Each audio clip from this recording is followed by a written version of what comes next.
Hello again. We are back with some more practice, basically vocabulary practice, pages 26 and 27 in your textbook. And we're dealing with extreme adjectives.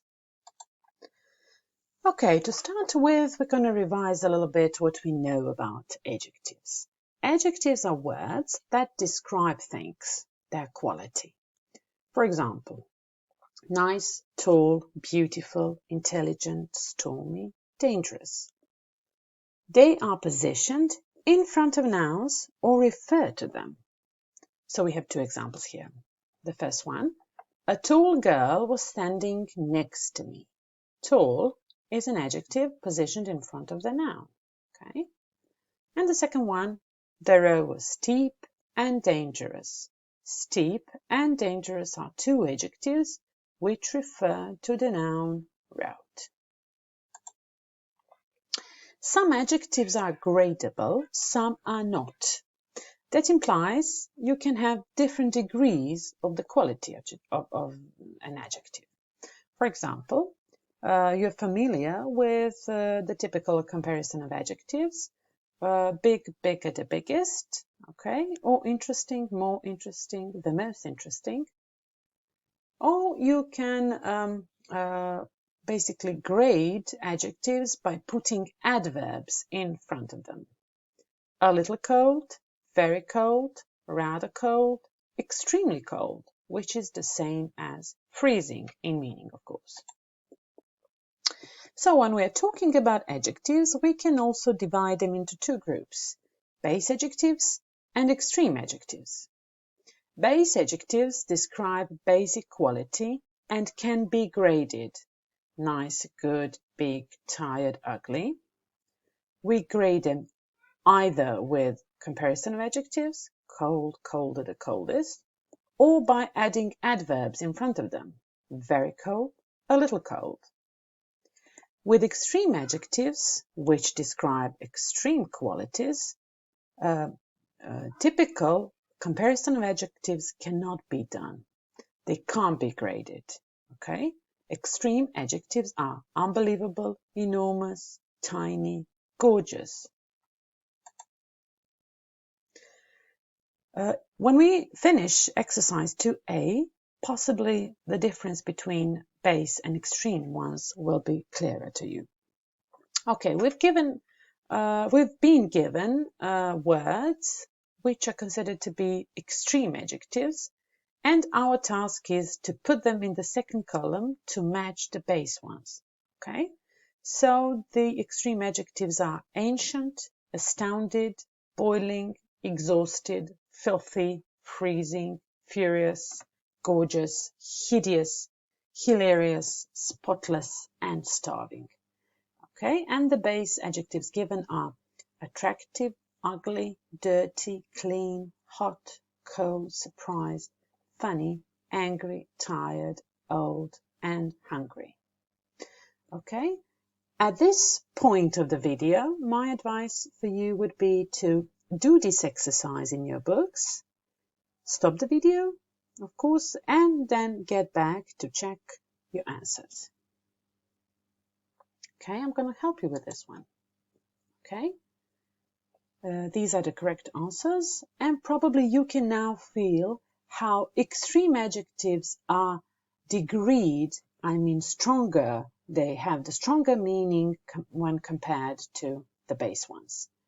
For example, attractive, gorgeous, ugly, hideous, dirty, filthy, clean, spotless, hot, boiling, cold, freezing, surprised, astounded, funny, hilarious, angry, furious, tired, exhausted, old, ancient, hungry, starving. Exercise 2B deals with finding as many extreme adjectives as you can possibly find. So I've done this for you. The base ones which have been given are big, small, good, and bad. Okay, so these are my ideas about extreme ones. if the base adjective is big, the house is big. For extreme adjectives, you can use enormous, gigantic, monumental. Small, tiny, petite, insignificant.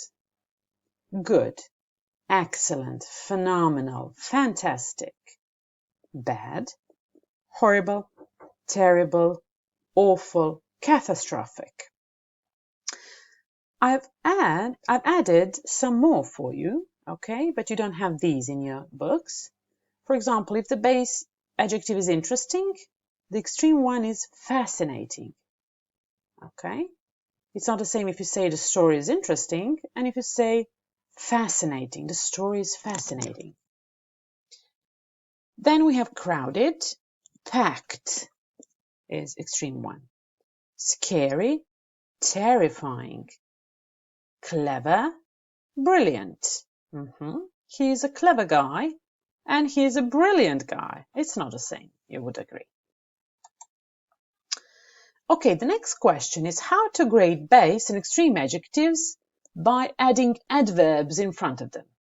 Okay, base adjectives use adverbs such as very, a little, a bit, slightly, fairly, rather, extremely, immensely, hugely.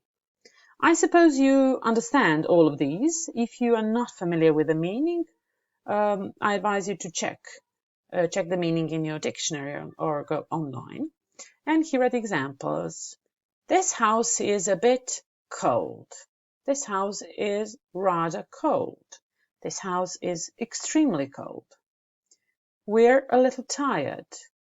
We're immensely tired. Extreme adjectives use adverbs such as completely, utterly, absolutely, totally.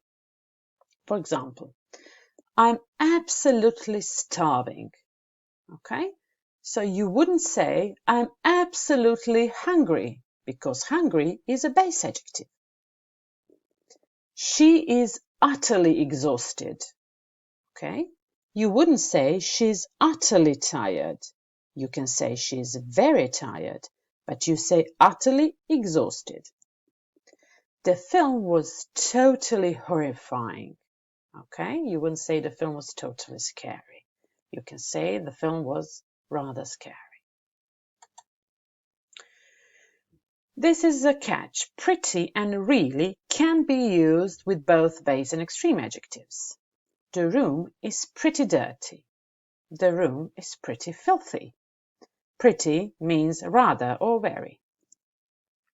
This was a really big mistake. This was a really huge mistake.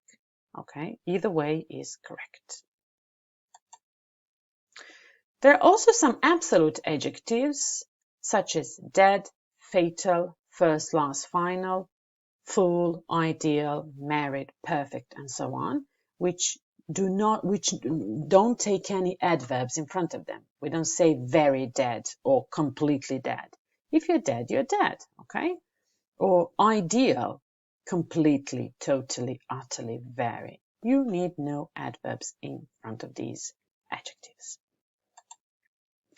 I want to show you how differences in style matter, basically how base adjectives and extreme ones make a big difference in a text. Okay, let's compare these two.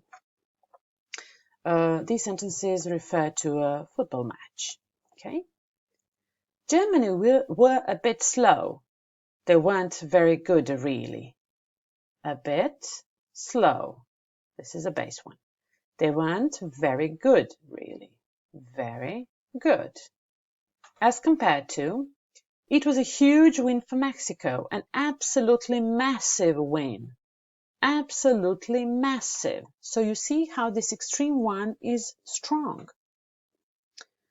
The Mexican players looked really tired near the end of the match. Really tired. Very tired. Pretty tired. The Mexican players looked absolutely exhausted at the end. Absolutely exhausted. And the third one. The German fans looked quite sad. A little downhearted, though. Quite sad. Okay. The stadium was completely packed. Completely packed. So this is a strong adverb with extreme adjective. Okay, this is how we pair them. Exercise 3B is given in your textbooks, page 27. The task is to decide which of the words correctly completes the sentence. I'm going to leave this one for you to finish. You have three options to choose from. So the first one says, the cooker was a bit, very, totally spotless once Steve had finished cleaning it. I'm just going to help and say that spotless is an extreme adjective, while the base would be clean, right? Kate missed her appointment because her train was extremely, totally, utterly late. Think about which one is correct. Put your hat and scarf on. It's absolutely, extremely, very freezing out there. Josh was feeling quite, totally, absolutely tired by the time he got home from work. Tired, not exhausted. I'm completely, utterly, very sorry, but I've forgotten your name. I hope this was easy for you. Thank you for being with me, and I'll get back to you soon.